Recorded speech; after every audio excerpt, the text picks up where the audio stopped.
Hello മച്ചാൻ നമ്മൾ ഇന്നത്തെ video എന്ന് വെച്ചാൽ ഫുൾ കിടുക്കാച്ച് വീഡിയോ മക്കളെ. കിടുക്കാച്ച് വീഡിയോ എന്ന് പറയുമ്പോൾ ഫുൾ ബോർഡർ വർക്കാണ്. നമ്മുടെ തൂണിൻ്റെ മേൽഭാഗം ഫുൾ കള്ളി ലെവലിലായിട്ട് നമുക്ക് ബോർഡർ വർക്ക് ചെയ്ത് തീർക്കാനുണ്ട്. അതേപോലെ നമ്മളെ അബ്ദുൽ ലത്തീഫ് പറഞ്ഞ പോലെ എല്ലാ പണിക്കും സൊല്യൂഷൻ ഉണ്ട് മക്കളെ. നിങ്ങൾക്ക് പണി എങ്ങനത്തെ പണി കാണണ്ടേ? വാ പറ്റിക്കുന്നെങ്കിൽ ടൈറ്റിൽ പറ്റിക്കണം. അതായത് അതിലാണ് കാര്യം.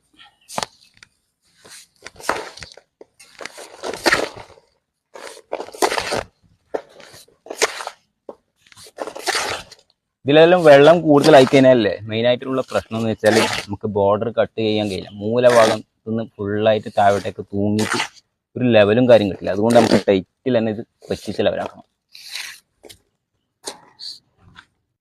മെയിനായിട്ട് ഇങ്ങനത്തെ എല്ലാം വർക്ക് എടുക്കുമ്പോൾ വേണ്ടതെന്ന് വെച്ചാൽ ആത്മവിശ്വാസം. ആ ആത്മവിശ്വാസം ഇല്ലെങ്കിൽ ഒരു സ്ഥലത്തും നമ്മൾ വിജയിക്കില്ല. ഈ ആത്മവിശ്വാസം ഉള്ളെടുത്താൽ വിജയം ഉണ്ടാവും. ബോർഡറെല്ലാം വർക്ക് ചെയ്യുമ്പോൾ രണ്ട് സൈഡ് ഭാഗം ആദ്യം ഈർക്കിളി തോത് സെറ്റായി കൊടുക്കണം.